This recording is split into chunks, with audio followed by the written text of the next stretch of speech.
Buenas tardes, bienvenidos a una emisión más de nuestro programa Diálogo Libre. Siempre les recuerdo que se transmite los días miércoles y viernes a partir de las 15:30 horas. Hoy hablaremos sobre los retos para las nuevas gestiones municipales, pero antes de presentar a nuestros invitados, siempre les dejamos un video en donde pues tenemos contexto del tema que vamos a tratar. Transparencia en gastos, ejecución de proyectos de primera necesidad, arreglo de principales rutas y reordenamiento territorial son solo algunas de las demandas que distintos sectores harán de manera más contundente a cada uno de los alcaldes electos para el próximo periodo. La ejecución de obras sin una fiscalización adecuada y la exclusión de los vecinos para la toma de decisiones son situaciones que deben desaparecer con las nuevas administraciones municipales, consideran analistas. También opinan que la gestión municipal debe cambiar totalmente en 2016, debido al crecimiento poblacional en cada localidad.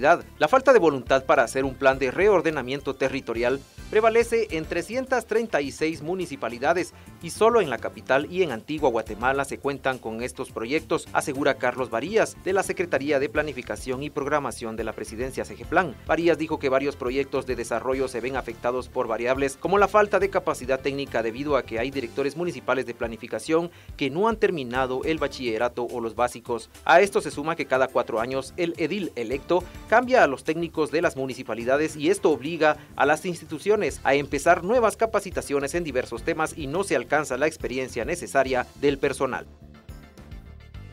Vamos a presentar a nuestros invitados. Con nosotros se encuentra el doctor Eduardo Velázquez Carrera, experto en temas municipales del Centro de Estudios Urbanos y Regionales CEUR, así como Gerson López, secretario ejecutivo de la Asociación Nacional de Municipalidades, y también a nuestro editor de la sección de nacionales, Antonio Barrios, a quien dejamos en el uso de la palabra para la primera pregunta, Antonio. Gracias, José Manuel. Pues bienvenidos a ambos, doctor Velázquez, licenciado López, bienvenidos a este diálogo libre, que plantea desde ya un tema, creo yo, de interés de todos los guatemaltecos, porque al final el poder local es probablemente uno de los que más cercanos y más simbolismo tiene para todos los ciudadanos, porque es el que sí repercute en las decisiones directas de los ciudadanos. Así que, bajo ese contexto de la importancia que tiene, ¿cuáles creen ustedes, y le formulo la pregunta a ambos y puede contestar tal vez primero el doctor Carrera, ¿cuáles creen que son los grandes retos que se avecinan para los próximos 4 años o más años para las administraciones municipales o para las autoridades municipales que van a asumir el próximo 15 de enero luego del proceso electoral recién pasado?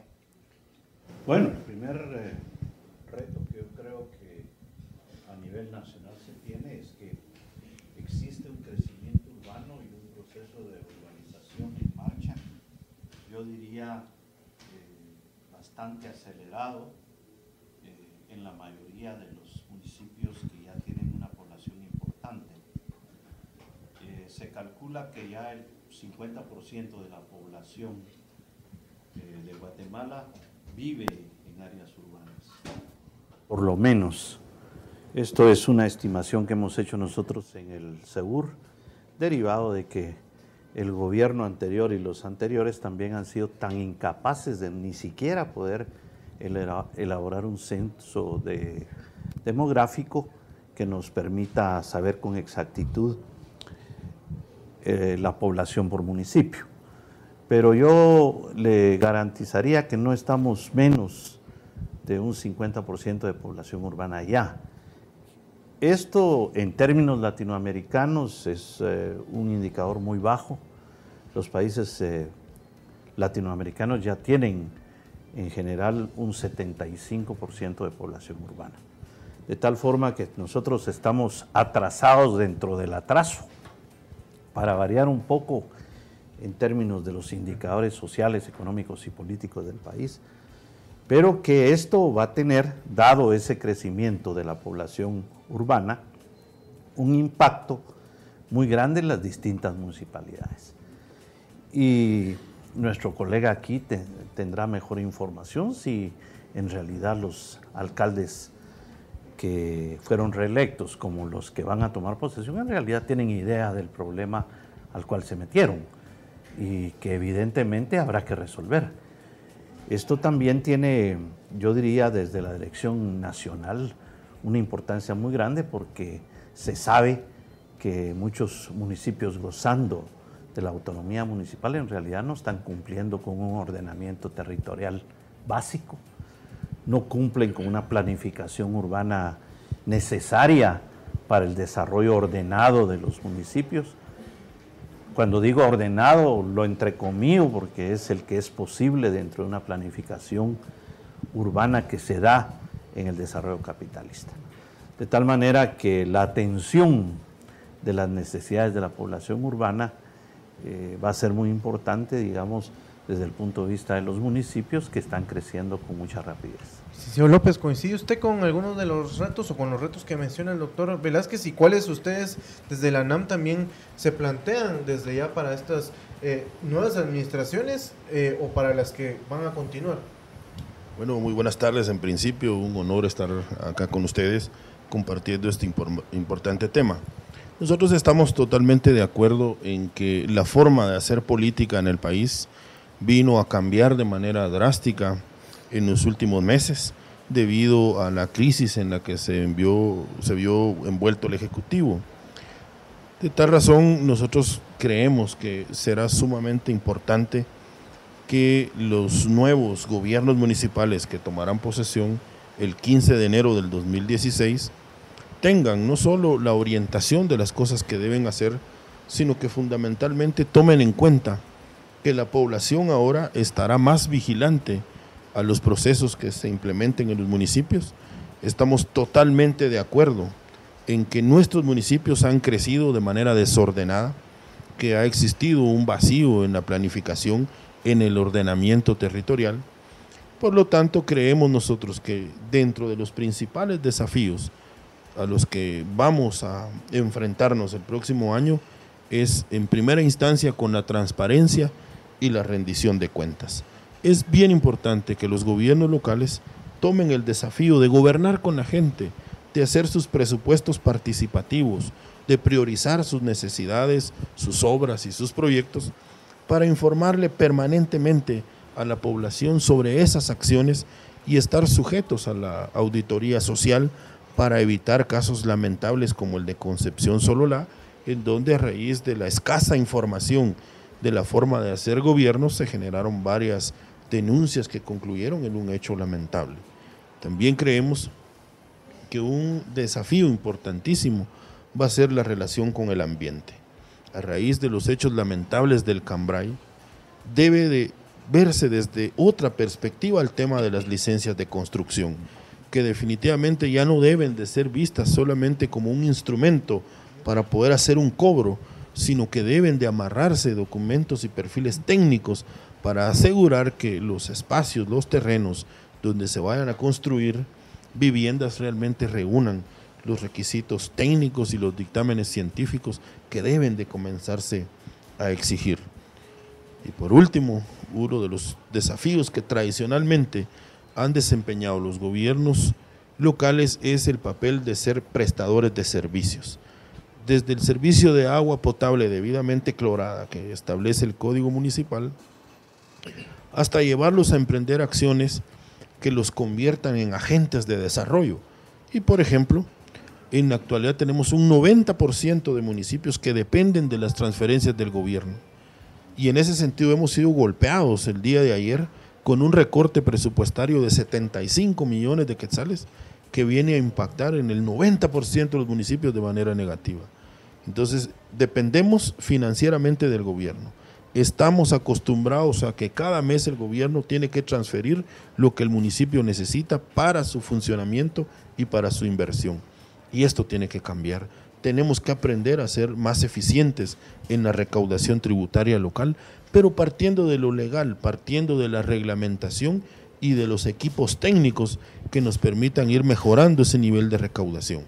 Tenemos muchísimo que hacer en el tema de la seguridad alimentaria y nutricional, en el tema de prevención de la violencia, que son prácticamente los sectores involucrados, los gobiernos locales, quienes deben de liderar de manera genuina todo proceso que vaya orientado a mejorar la calidad de vida de los habitantes, porque es precisamente la autoridad local el contacto primario e inmediato con la población y quienes tienen en primicia el sentir de las necesidades de nuestros pueblos.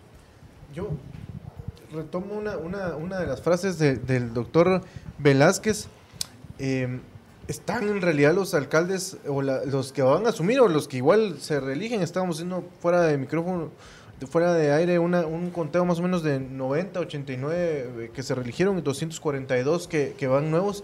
Pero tomando la frase del doctor, que si en verdad estarán conscientes de los desafíos que vienen, que ustedes nos los han enumerado de muy buena forma, y sobre todo con los escenarios que hay, es decir, una descoordinación, diría yo, bastante grande de parte de todas las entidades que tienen que ver con el tema municipal. Y otro tema que usted tocó, licenciado López, la falta de recursos, no solo a nivel estatal, sino a nivel de cada localidad. No han visto la forma las alcaldías de sobrevivir por sí mismas y de generar sus propios recursos. Entonces, estaremos enfrentándonos hacia un panorama muy complicado porque no saben a qué se metieron. ¿Cuál es la percepción que hay en ese sentido? Tal vez pueden contestar primero el licenciado López. Sí, recordémonos de que la forma de hacer política en el país desafortunadamente no tiene un aspecto complementario en la ley electoral y de partidos políticos. Apenas se le exige a un ciudadano poder leer y escribir para ser candidato a una alcaldía o a una corporación municipal. Luego, en nuestras comunidades regularmente se busca a un candidato para que sea alcalde, el que tenga dominio sobre temas, que haya trabajado en alguna dependencia del gobierno o que sencillamente tenga la habilidad de hablar y de convencer en público. Entonces a ese personaje se define, mira, queremos que seas nuestro alcalde, y llega a la silla edilicia y naturalmente que no sabe y desconoce completamente al importante y gran, bajo una gran responsabilidad el tema o el cargo que asumió. Sin embargo, esta administración de la NAM, presidida por el alcalde de San Diego, Zacapa, ha implementado por primera vez en la historia del país un proceso de transición que justamente inició esta semana en Quetzaltenango con más de 300 entre alcaldes, síndicos y concejales que asistieron por primera vez a una etapa de capacitación coordinada con instituciones como Contraloría General de Cuentas, CGPLAN, Ministerio de Finanzas Públicas, el INAP, el INFOM, y bajo la coordinación de la NAM, comenzamos ya a prepararlos, a presentarles la radiografía de su municipio, comenzamos a inducirlos en el tema de la gestión municipal en estos ejes transversales para, si no bien darles una adecuada preparación, por lo menos que sepan, que tengan un checklist de las acciones más importantes que tienen que cumplir en esta etapa previa a la toma de posesión y la implementación de acciones urgentes a partir del 15 de enero. Por ejemplo, la apuesta a la continuidad laboral es uno de los aspectos más importantes para evitar que la primera medida sea ir a despedir a un personal que ha adquirido conocimientos, que se ha preparado y que desafortunadamente a cada 4 años tiene que andar buscando trabajo en otras municipalidades. Esto es importante decirlo porque es primera vez en la historia del país que todas las instituciones que trabajamos con gobiernos municipales nos hemos puesto de acuerdo para definir una malla curricular que le permita a un alcalde, a un síndico y a un concejal tener un panorama de manera muy general de los aspectos más importantes de la gestión municipal, orientados precisamente a la transparencia, a la rendición de cuentas y a la prestación de los servicios públicos. Doctor Velázquez, en ese sentido, y viendo lo que nos comenta el licenciado López, el panorama que se ve de estas nuevas autoridades o de las que siguen, en cuanto a lo que puedan llegar a hacer en los primeros meses, en lo que tardarán en empaparse del tema, en terminarse de capacitar, en lo que puedan, ¿cómo ven ustedes desde el análisis académico la situación para los municipios? Bueno, mire, yo no quise ser como intervención peyorativo, en el sentido de que solamente los que hemos asistido a la universidad o que tenemos maestrías o doctorados conocemos con relación a los problemas del país. Hay gente que tiene conocimiento por la vía de la experiencia, hay gente honesta también, ¿verdad? Cada vez menos, pero sí hay, digamos, una reserva moral en el país y naturalmente debe existir también en las municipalidades. Muchas cosas. Mi padre decía algo que yo siempre lo he pensado mucho, ¿verdad? El sentido común es el menos común de los sentidos, ¿verdad? Pero hay gente que sí tiene sentido común. Y entonces pueden ser buenos alcaldes atendiendo, ¿verdad?, las demandas puntuales de la población. Entonces, en ese sentido, pues no necesariamente, ya vio usted, algunos de los que han tenido mayor educación en el país, pues han resultado ser unos corruptazos de primer nivel, ¿verdad? Entonces, no hay una relación lineal en eso. Pero sí pienso, por ejemplo, hoy en la mañana, por ejemplo, estuvimos en el Segura estudiando una investigación que presentaron algunos compañeros. Ellos la llaman la subregión sur del área metropolitana de Ciudad de Guatemala. Incluye, fíjese pues, Villanueva, Amatitlán, Santa Catarina Pinula, San Miguel Petapa, Villa Canales, Misco, 6 municipios, que como ustedes se pueden imaginar, es la parte sur del área metropolitana de la Ciudad de Guatemala. Son ingenieros, arquitectos, urbanistas que están trabajando con eso. Tienen 2 años de estar trabajando, nos presentaron hoy un banco de datos. Los datos que suministró Misco, digamos, no son en drenajes, agua, cobertura de energía eléctrica, pavimentación de calles, etcétera. Una serie de indicadores que usted como datos pudiera tener no son uniformes a los que presentó, por ejemplo, San Miguel Petapa. ¿Por qué? Porque cuando los investigadores llegaron a las municipales a pedir la información, no la tienen. Y debería ser básica para... No están ni siquiera... Por eso le digo, si uno no tiene datos para saber dónde está parado, se puede imaginar usted qué tipo de medidas puede usted tomar si no tiene la información básica, ¿verdad?, adecuada. No estoy hablando de municipios con alta tendencia a la ruralidad. Estoy hablando de los metropolitanos. Y hubo varios, por ejemplo, Villa Canales, ¿verdad?, que la información que tiene en su departamento municipal de planificación es mínima. Y así le podría mencionar yo los otros. Les pongo ese ejemplo porque hoy en la mañana lo vimos, ¿verdad? Estuvimos leyendo el documento que es un tamagás, ¿verdad?, muy importante, precisamente porque se tiene alguna información. Yo les decía, mire muchachos, y ustedes no hicieron una hoja, ¿verdad?, en todos los ítems que ustedes necesitan saber.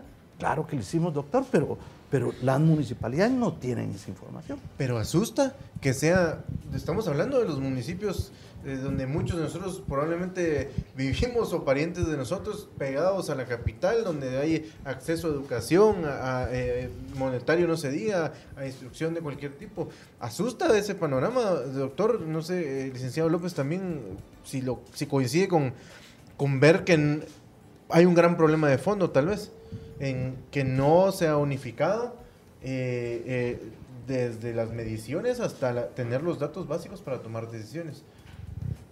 Sí, precisamente esa es la idea con la que nace la Mancomunidad de Municipios de la Gran Ciudad del Sur, que está haciendo un esfuerzo interesantísimo para darle un manejo dentro de los municipios que la conforman, por ejemplo, al tema de las plantas de tratamiento, al tema del manejo de los desechos sólidos.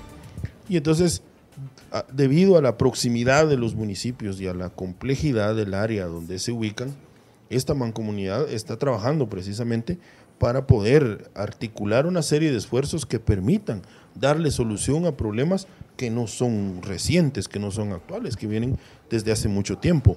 Y es parte de lo que este proceso de transición está buscando, que las autoridades salientes se puedan reunir una o varias veces con las autoridades entrantes para poder hacer la entrega de esa información y que se contraten bajo perfiles técnicos definidos a los directores municipales de planificación, que dentro de su actividad deben de tener todos estos datos, todos estos procedimientos y mecanismos para tener un abordaje integral y un mapeo actualizado de la situación de su municipio.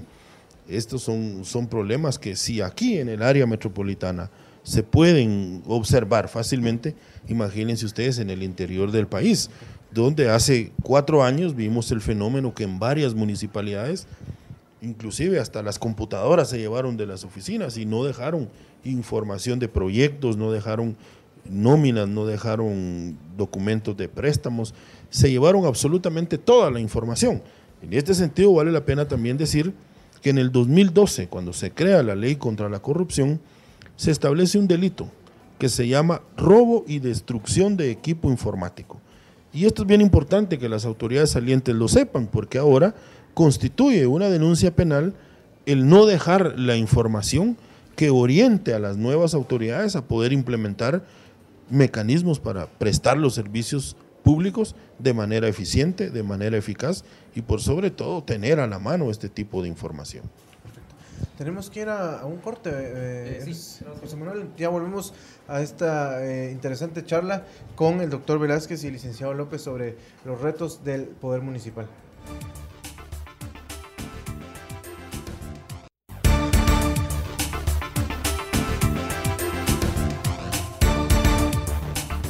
Si ignoras lo que sucede en el país, nunca serás libre. Pero si realmente quieres ser libre, lee, investiga, piensa.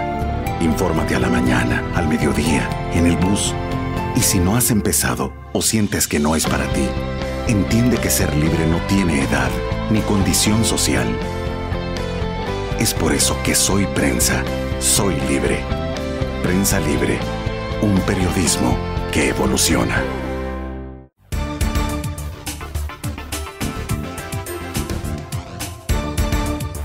Estamos de regreso en el programa Diálogo Libre. Les recuerdo que estamos conversando sobre los retos para las próximas gestiones municipales. Les recuerdo que se encuentra con nosotros el secretario ejecutivo de la ANAM, Gerson López, y también el doctor Eduardo Velázquez Carrera, el ex experto en temas municipales del Centro de Estudios Urbanos y Regionales CEUR. Según un informe del CEGEPLAN, siempre cuando se da un cambio de gobierno, esto afecta en los proyectos municipales. En primer lugar, porque se tiene conocimiento, según estudios de CEGEPLAN, que muchos de los directores de planificación no tienen los estudios adecuados para dirigir proyectos, por lo que ellos tienen que implementar capacitaciones, pero cuando asume un nuevo alcalde, esas capacitaciones se cortan. ¿Qué hacer con ese tipo de situaciones que según ellos están afectando gravemente el desarrollo de proyectos? Bueno, en este sentido vale la pena decir que se ha elevado el perfil para los directores municipales de planificación. Ahora, el Código Municipal establece que deben de ser profesionales del área de ingeniería o de arquitectura. Hace un momentito yo mencionaba que es bien importante darle la continuidad también al personal que ha adquirido experiencia y conocimientos del tema. Desafortunadamente el Código Municipal establece un personal de confianza libre de nombramiento y remoción, entre ellos están los directores municipales de planificación, por lo que despedirlos o contratarlos es parte de las decisiones que toman los nuevos consejos municipales. Bueno, eso es una pena en realidad, porque al final empieza a suceder lo que no solamente en las municipalidades se habla, ¿verdad? Es una queja de la cooperación internacional también, ¿verdad? Que es muy generalizada. Y esto es por la debilidad interna del Estado. Imagínense ustedes que unas plazas para unas municipalidades que empiezan a ser importantes, por ejemplo, la de Quetzaltenango, ¿verdad?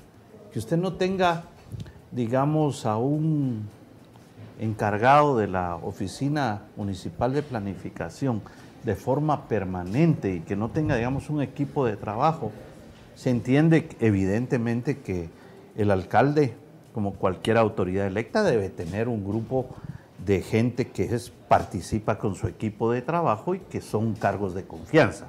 Eso yo creo que cualquier persona lo entiende. Lo que llama mucho la atención es que sí debiera haber, digamos, plazas, ¿verdad? 011, que son, digamos, ganadas, digamos, en este caso no lo es, pero debiera hacerlo así por oposición. Por eso es que urge el cambio de la ley electoral y de partidos políticos, urge la nueva ley del servicio civil, precisamente porque no podemos estar, digamos, haciendo una inversión en la capacitación de la gente que está en cargos importantísimos, digamos, y que usted los pierde cada 4 años o en menos tiempo. Con todo lo que hemos hablado, a mí me surge una inquietud. Hemos hablado o hemos visto en los últimos años cada vez más la cantidad de mancomunidades o de subregiones que se empiezan a formar, ya sea políticamente o también porque al final empiezan a crecer las áreas urbanas que terminan creando un solo bloque. Tenemos varios ejemplos en el país. Y esto se lo pregunto al doctor Velázquez. ¿Cuáles han identificado ustedes que podrían ser claves o deberían ser claves, si es que así lo ven, para que el desarrollo del país pues no solo se quede también en el área central, sino que pueda encaminarse un poco a que las otras regiones, la norte, el sur, el occidente, etcétera, puedan desarrollarse y también pues evitar muchos de los problemas que hoy tienen no solo las zonas metropolitanas, sino que ya empiezan a afrontar ciudades grandes como Quetzaltenango, entre otras. Entonces, por ejemplo, ¿cuáles han identificado ustedes, doctor, de esas regiones o comunidades a los que debe ponérsele especial atención?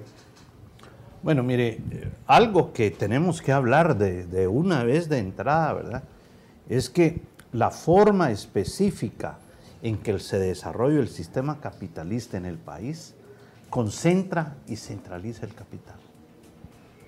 Y eso lo hizo en el área metropolitana de Ciudad de Guatemala. Yo, por ejemplo, le podría dar varios indicadores. Por ejemplo, el área metropolitana de Ciudad de Guatemala fácilmente podría tener el 43%, entre 43 y 46%, depende de la estimación, del total de la población urbana del país. Por eso se habla de la macrocefalia o de la primacía urbana, ¿verdad? Porque al final la estructura urbana del país puede ser hecha una caricatura, un patojo cholón con una cabezota, que es el área metropolitana, y el resto del cuerpo delgadito y esmirriado, ¿verdad? Eso es lo que podríamos decir nosotros de la estructura urbana del país. Entonces, por eso es que cuando usted va, por ejemplo, a ciudades secundarias o intermedias como Quetzaltenango, ¿verdad?, los cambios que ha habido de 2002 para acá son impresionantes. La primera ciudad es la Ciudad de Guatemala, después yo diría que es Los Ángeles. Fíjese que le estoy hablando del mundo, ¿verdad? Después probablemente Chicago, ¿verdad?, en donde residen los guatemaltecos. Porque nosotros tenemos ya una vinculación internacional de los guatemaltecos que se fueron, que no tuvieron oportunidades aquí y que son los que están nutriendo con sus remesas al país. Le voy a dar un dato. Cuando yo regresé del Brasil, en 1989, el dato que me impresionó era que las remesas que Guatemala recibía de los guatemaltecos residentes en el exterior eran $400 millones. En nuestros días, si no estoy mal, estamos cerca de los $6,000 millones. Solo para que tenga usted una idea de lo que sucedió. Y entonces, después de eso que le estoy diciendo, viene Xela, ¿verdad? Después viene Escuintla. Pero sorpréndase, 2 cabeceras departamentales que antes no aparecían en nada, ahora aparecen como 4º y 5º lugar. Chimaltenango, que se convirtió en una ciudad dormitorio, ¿verdad? Y la otra, ¿verdad?, también uno se va de espaldas, la ciudad de Huehuetenango. Y por ahí cerca ya viene Cobán. Entonces, ese es un cambio, como les digo, del ranking, ¿verdad?, totalmente distinto. Entonces, yo creo que lo que al país le ha faltado precisamente es una planificación nacional de tipo urbano y de tipo regional. Nosotros no podemos permitir, ya la ciudad de Guatemala va a seguir creciendo a pasos agigantados. Nuestras estimaciones es que el área metropolitana de Ciudad de Guatemala en estos momentos ya tiene 3.5 millones de habitantes, entre 3.5 y 4 millones. La Ciudad de Guatemala nunca más va a albocer la tacita de plata de los abuelos. Eso es sueños. Ahorita nosotros ya estamos manejando, imagínense, una urbe de 4 millones, claro. 2 viajes por persona, son 8 millones de viajes. ¿Dónde está el sistema de transporte para atender 8 millones de personas? Y yo tal vez le pregunto al licenciado López, ¿hacia dónde entonces dirigir los esfuerzos con ese contexto que nos hace el doctor Velázquez? Y le digo, los esfuerzos de entidades como la NAM, como el Infom, como la CGPLAN, que al final pueden servir como entes rectores o como guías de los alcaldes, que pues ya hemos expuesto en el inicio del programa cuáles son las dificultades que tienen. Bueno, basta recordar que el asociativismo es una figura totalmente válida dentro del Código Municipal. Y en este sentido, una de las formas más eficaces de resolver distintos problemas territoriales es por medio de las mancomunidades. Y entonces, la mancomunidad ha pasado a ser ahora un ente ejecutor de proyectos. Y en este sentido, vale la pena decir que fondos de la cooperación internacional están siendo ahora materializados por las mancomunidades, porque realmente un municipio ya no se da abasto para cumplir la prestación de los servicios públicos, y entonces la mejor manera de prestarlos es a través de una mancomunidad. Ahora, ¿qué papel puede jugar en este sentido el Infom, CGPLAN, la NAM y la misma cooperación internacional? Es uno de los principales desafíos que tenemos.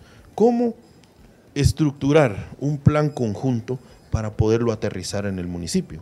Esta es una de las principales tareas que tenemos que emprender en el 2016, porque ya tenemos buenos ejemplos. Por ejemplo, vale la pena decir que en San Marcos existe una mancuerna y una ADIMAM, que son 2 mancomunidades que están trabajando directamente con la cooperación española y con la Unión Europea. Y tenemos territorios ya que están llegando al 98% de cobertura del servicio de agua potable debidamente clorada. Y son esfuerzos que han ido surgiendo a través de una mancomunidad y que beneficia a todos estos territorios. Yo creo que tenemos mucho por hacer.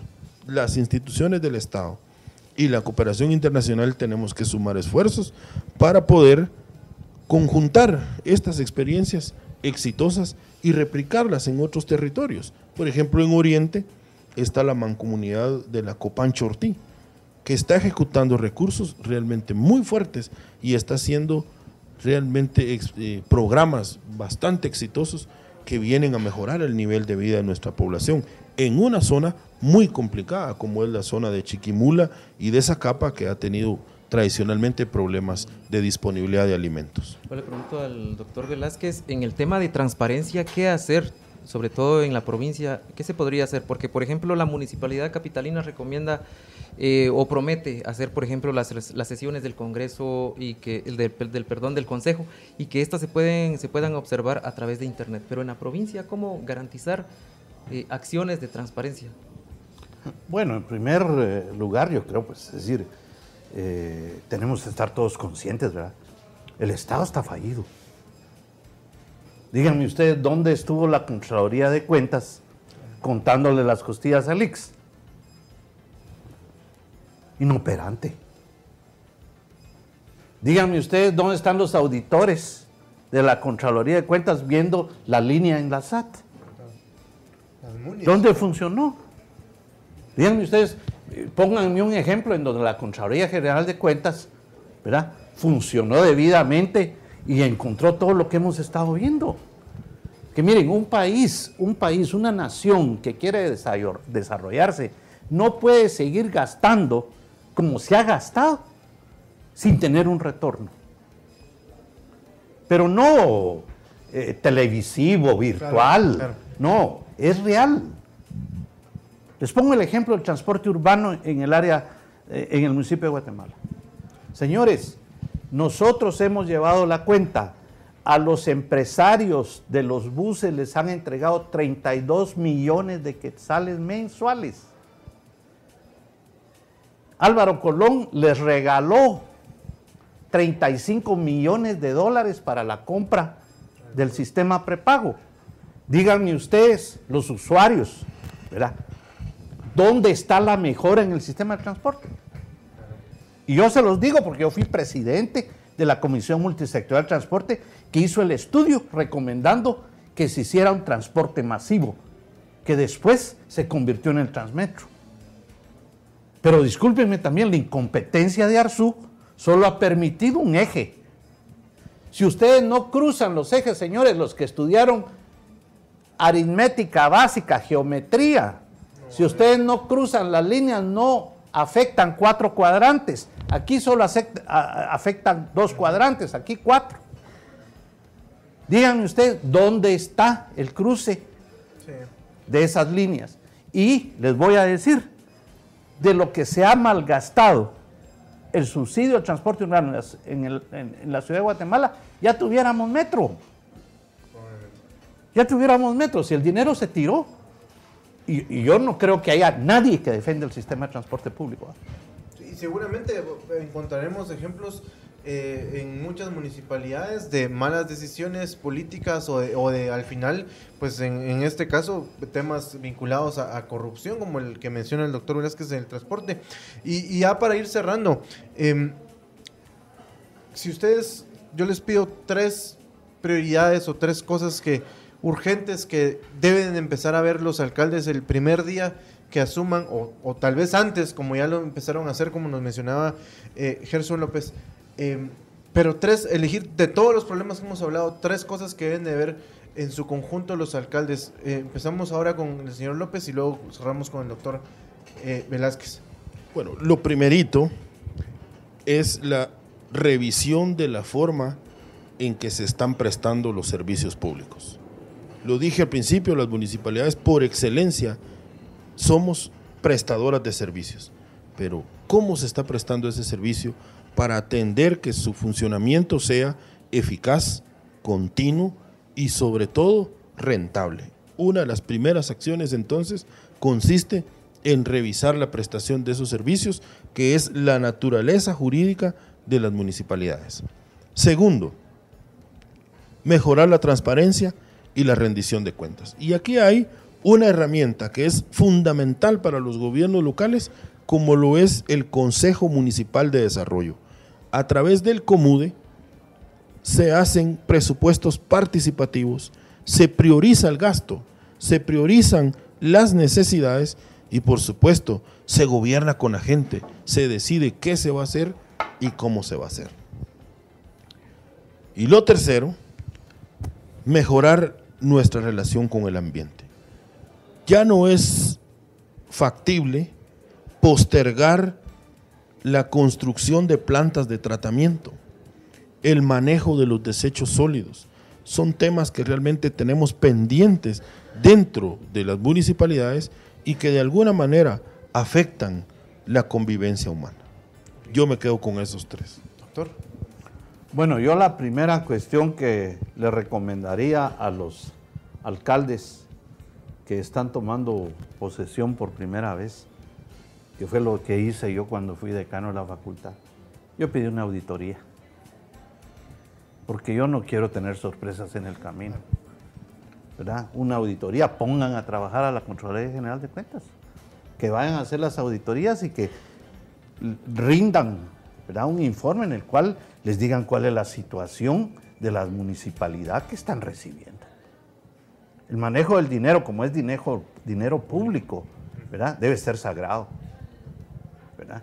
Y por eso es que la ciudadanía está pidiendo, ¿verdad?, que esos fondos sean bien utilizados, porque quien no los utilice, entienda, y aquí va para el organismo judicial, va para el Ministerio Público, va para la Procuraduría General de la Nación, para el MP, con o sin CICIG, eso debiera funcionar siempre.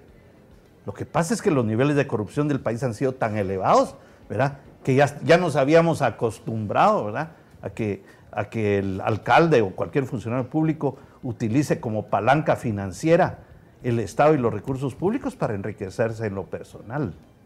Eso es fundamental. Lo segundo que yo pienso que especialmente ese ejercicio sano de hacer presupuestos con la población no tiene su correspondencia en el Congreso de la República. La Comisión de Finanzas del Congreso da vergüenza, señores. Nosotros tenemos que cambiar y limpiar totalmente el organismo legislativo. Si ustedes vean la lista, parecen todos maleantes los que están ahí. ¿Y cómo van a creer ustedes que esos sean los que tomen la decisión respecto de cómo se va a utilizar el dinero público? O no estamos sabidos, por ejemplo, o no estamos sabidos de que muchos de ellos son contratistas del Estado, ¿verdad? Que eso no lo estoy diciendo yo, ¿verdad? No es un invento de Eduardo Velázquez, ¿verdad? Eso está saliendo a luz pública ahorita. Vaya, y que ellos, ¿verdad?, tomen el presupuesto para autobeneficiarse a través de ONGs que son de sus parientes, de sus testaferros, etcétera, y así se está utilizando. Discúlpeme, no creo que oigan mucho al Comude. Discúlpeme, ponen a trabajar a la gente, pero el dinero no les llega. Precisamente porque eso se lo están distribuyendo como lo estoy diciendo yo. Lo que pasa es que esa ya es una planificación económica de los consejos de desarrollo. Pero el presupuesto municipal, el Congreso no tiene absolutamente nada que ver. Nada. Salvo en el listado pero eso es gráfico, pero eso es consejos de desarrollo, claro. que es otro tema. Claro. Pero al final, lo que estoy hablando yo es que usted también habló de finanzas municipales. Y el único impuesto que ustedes en realidad tienen es el YUSI, ¿verdad? Pero si ustedes hacen un análisis de cómo se ha hecho el YUSI a nivel nacional, son contadas las municipalidades que en realidad tienen un buen rendimiento por la vía del YUSI, ¿verdad? Y el tercero, que yo creo que es fundamental. Miren, el problema del agua en todas sus fases. Desde la que usted suministra al hogar, en la medida en que usted mejore realmente la calidad del agua, va a tener una reducción, ¿verdad?, de las enfermedades, especialmente para los niños, para las madres gestantes, etcétera. Y entonces el listado de la gente que le llega a los hospitales públicos va a decrecer. Ese es un tema fundamental, el agua. Lo otro, estamos convirtiendo el país en un basurero de los ríos, ¿verdad?, y el manejo de los desechos sólidos, ¿verdad? Y ese es fundamental. Pero el otro, yo diría, que está dentro de ese mismo tercer tema, es el ordenamiento territorial, que tiene que ver con el uso del suelo urbano y del suelo rural. Lo que pasó en el Cambrai 2 precisamente es la ausencia del ordenamiento territorial. Ya vieron ustedes que ahora se habla de que las municipalidades, los consejos municipales vendieron tierras municipales a empresas que muchas veces son los que financiaron las campañas. Y después ya la gente localizada en zonas que eran inadecuadas totalmente para la vivienda, se las vendieron y les cobraban YUSI. Claro. Eso es lo que se habla de Santa Catarina Pinola. Bueno, lamentablemente se nos ha acabado el tiempo. Agradecemos a nuestros invitados, al doctor Eduardo Velázquez y también al secretario ejecutivo de la ANAM, Gerson López, y también a nuestro editor de la sección de Nacionales, Antonio Barrios. Les recuerdo que a las 5 de la tarde tenemos un resumen de noticias por Prensa Libre TV. Pase feliz tarde.